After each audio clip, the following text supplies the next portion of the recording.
Hello, কি করছো? এই তো ব্যালকনিতে দাঁড়িয়ে আকাশ দেখছি আর তোমার কথা ভাবছি। আকাশ দেখে আমার কথা মনে পড়ার কারণটা কি শুনি? কারণ ওই দূরের নক্ষত্রটা ঠিক তোমার জেদের মতো সারা রাত জ্বলজ্বল করে। ওরে বাবা, আমার জেদ নিয়ে কথা না বললে কি তোমার পেটের ভাত হজম হয় না? হুম, তোমার ওই রাগটাই তো আমার সবচেয়ে প্রিয়। আচ্ছা শোনো, একটা সত্যি কথা বলবে? কি কথা? আজ হঠাৎ এত সিরিয়াস কেন তুমি? এই যে প্রতিদিন এত কথা বলো, কখনো বোরিং লাগে না? জানো তো, সমুদ্রের ঢেউ কখনো পুরনো হয় না। তোমার সাথে কথা বলাটাও আমার কাছে ঠিক তেমন। মাঝে মাঝে ভাবি আমি কতটা ভাগ্যবতী যে তোমার মতো কাউকে পেয়েছি। ভাগ্য তো আসলে আমার, যে তোমার মতো একটা পাগলিকে সামলানোর দায়িত্ব পেয়েছে। এই, একদম পচা কথা বলবে না কিন্তু। আচ্ছা ঠিক আছে বাবা, সরি। আচ্ছা, আমাদের বিয়ের পর সকালগুলো কেমন হবে বলো তো? আমি হয়তো ঘুমে কাদা হয়ে থাকবো, আর তুমি এক কাপ চা নিয়ে এসে আমায় ডাকবে। আর আমি এসে দেখব আমার রাজকুমারী নাক ডেকে ঘুমাচ্ছে। একদম মিথ্যে কথা, আমি মোটেও নাক ডাকি না। আচ্ছা ঠিক আছে, তখন না হয় প্রমাণ পাওয়া যাবে। জানো, মা আজ আমাদের কথা জিজ্ঞাসা করছিল। সত্যি? আন্টি কি বললেন? মা হাসছিলেন, বললেন ছেলেটা তো বেশ ধৈর্যশীল যে তোকে সহ্য করে যাচ্ছে। হুম, আন্টি একদম ঠিক কথা বলেছেন। আমাকে একটা মেডেল দেওয়া উচিত। অনেক হয়েছে, এবার বেশি বকবক না করে ঘুমাতে যাও। মন চাইছে না ফোনটা রাখতে, মনে হচ্ছে এভাবেই সারা রাত কথা বলি। আমাদের তো সারা জীবন একসাথে থাকতে হবে, আজ একটু ঘুমাও। আচ্ছা ঠিক আছে, কিন্তু কাল সকালে ঘুম থেকে উঠেই কিন্তু ফোন করবে। করব বাবা, করব। শোনো, খুব ভালোবাসি তোমায়। আমিও তোমায় আমার জীবনের চেয়েও বেশি ভালোবাসি। সাবধানে থেকো, আর স্বপ্নে কিন্তু ঝগড়া করো না। স্বপ্নে শুধু তোমায় জড়িয়ে ধরে বসে থাকব। শুভরাত্রি। শুভরাত্রি প্রিয়। ফোনটা কেটে দেওয়ার পর আমার এক মুহূর্ত ভালো লাগছিল না, শুধু মনে হচ্ছিল ওর সাথে কথা বলি, তাই আবার ফোন করলাম।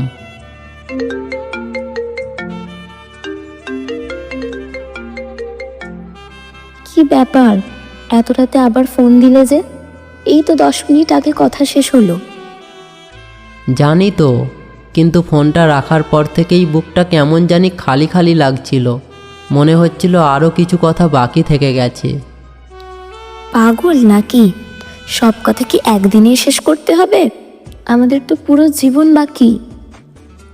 সেই জীবনটা কবে শুরু হবে বলো তো? মাঝে মাঝে এই দূরত্বটা আর সহ্য হয় না। মনে হয় এখনই তোমার হাতটা ধরে বসে থাকি। দূরত্ব কি আসলেই আমাদের আলাদা করতে পেরেছে? চোখ বন্ধ করলেই তো আমি তোমায় দেখতে পাই। দেখতে পাও ঠিকই, কিন্তু ছুঁতে তো পারি না। তোমার ওই অকারণ রাগ বা হাসির শব্দটা যখন ফোনের স্পিকারে শুনি, তখন খুব ইচ্ছে করে সামনে গিয়ে কপালে একটা চুমু দিয়ে বলি, বড্ড ভালোবাসি রে। আচ্ছা শোনো, যদি কোনোদিন আমাদের মাঝে সত্যিই খুব বড় কোনো ঝগড়া হয়, যদি আমি রাগ করে কথা বলা বন্ধ করে দিই? আমি তোমার বাড়ির সামনে গিয়ে দাঁড়িয়ে থাকব, যতক্ষণ না তুমি জানলা দিয়ে মুখ বাড়িয়ে বকা দিচ্ছ। আমি নড়ব না।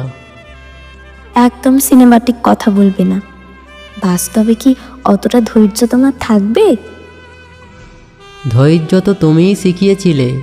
ওই যে প্রথমবার যখন তোমাকে প্রপোজ করেছিলাম, 3 মাস আমাকে ঘুরিয়েছিলে, মনে আছে? ওটা তো পরীক্ষা ছিল, দেখতে চেয়েছিলাম ছেলেটা কতটা সিরিয়াস। তাহলে তো আমি পরীক্ষায় লেটার মার্কস নিয়ে পাস করেছি, তাই না? পাস তো করেছো, কিন্তু এখনো প্র্যাকটিক্যাল পরীক্ষা বাকি। বিয়ের পর যখন আমার রান্নার হাত জজ দেখবে, তখন বুঝবো কত বড় হিরো তুমি। কেন?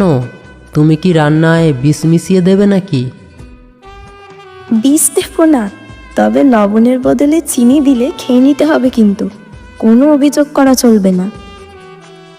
তোমার হাতের দেওয়া চিনি মেশানো নোনতা খাবারও আমি অমৃত মনে করে খেয়ে নেব, শুধু পাশে থেকো। আচ্ছা, একটা কথা বলো তো, তুমি আমাকে ঠিক কতটা বিশ্বাস করো? বিশ্বাস? আকাশ যেমন তার চাঁদকে বিশ্বাস করে যে সে অন্ধকার রাতেও পাশে থাকবে, আমিও তোমাকে ঠিক ততটাই বিশ্বাস করি, কোনো প্রমাণ ছাড়াই। জানো, মাঝে মাঝে ভাবি এই পৃথিবীর ভিড়ে আমরা যদি একে অপরকে খুঁজে না পেতাম, তবে কি অন্য কারোর সাথে আমি এমনভাবে হাসতে পারতাম? হয়তো পারতে, কিন্তু সেই হাসিতে এই আমিটা থাকতাম না, আর আমার পৃথিবীটা হয়তো শুধু কাজের নেশায় ডুবে থাকতো, তাতে কোনো রঙের ছোঁয়া থাকতো না। তুমি সত্যি খুব গুছিয়ে কথা বলতে পারো, এই গুছিয়ে কথা বলা দেখেই তো ফেঁসে গেলাম। আমি কি ফাঁসিয়েছি? তুমি তো নিজেই ধরা দিলে। এই, একদম মিথ্যা বলবে না, তুমিই তো পিছু পিছু ঘুরতে। আচ্ছা বাবা, মেনে নিলাম, আমার রাজকুমারী যা বলবে তাই ঠিক। খুব ঘুম পাচ্ছে রে, চোখগুলো বুজে আসছে। আর একটু থাকো না, আর 5টা মিনিট, তোমার নিঃশ্বাসের শব্দটা শুনতে খুব ভালো লাগছে। তুমি আমায় বড্ড বেশি আসক্ত করে ফেলেছ, কাল সকালে আবার অনেক কাজ আছে। আচ্ছা ঠিক আছে, যাও ঘুমাও, কিন্তু কথা দাও কাল সারাদিন আমাকে অন্তত 10 বার মনে করবে। 10 বার কেন? আমার তো প্রতিটা নিঃশ্বাসে তোমার নাম লেখা। এই কথাগুলোই তো আমাকে বাঁচিয়ে রাখে। আচ্ছা শোনো। হ্যাঁ বলো। অনেক ভালোবাসি তোমাকে, নিজের খেয়াল রেখো। আমি জানি, তুমিও সাবধানে থেকো, কাল সকালে আবার কথা হবে। শুভরাত্রি। শুভরাত্রি আমার জীবন। কিছু সম্পর্ক দিনের আলোতে নয়, রাতের নিস্তব্ধতায় সবচেয়ে বেশি বাঁচে। যখন সবাই ঘুমিয়ে পড়ে, তখন দুটো মানুষ ফোনের ওপাশে বসে নিজেদের পৃথিবী বানায়। ফোন কাটার পরও যাদের বুকের ভেতর একটা অদ্ভুত শূন্যতা থেকে যায়, তখন বুঝতে হবে ওটা আসক্তি নয়, ওটা ভালোবাসা। এই ভালোবাসা শুধু শুভরাত্রি বলে শেষ হয় না, ফোন কেটে দিয়েও আবার ফোন ধরতে বাধ্য করে। কারণ কিছু মানুষ আমাদের জীবনে আসে সময় কাটানোর জন্য না, জীবন কাটানোর জন্য। আপনার জীবনেও যদি এমন কেউ থাকে যার সাথে ঝগড়া হলেও চুপ করে থাকা যায় না, যাকে বিশ্বাস করতে কোনো প্রমাণ লাগে না, যার একটা হ্যালো সারা দিনের ক্লান্তি মুছে দেয়, তাহলে জানবেন আপনি ভাগ্যবান, খুব বেশি ভাগ্যবান। ভালোবাসা মানে নিখুঁত হওয়া নয়, ভালোবাসা মানে অপূর্ণতা নিয়েও একসাথে থেকে যাওয়ার সাহস। আর যদি এই গল্পটা আপনার নিজের গল্পের মতো মনে হয়, তাহলে এই চ্যানেলটা আপনারই জন্য।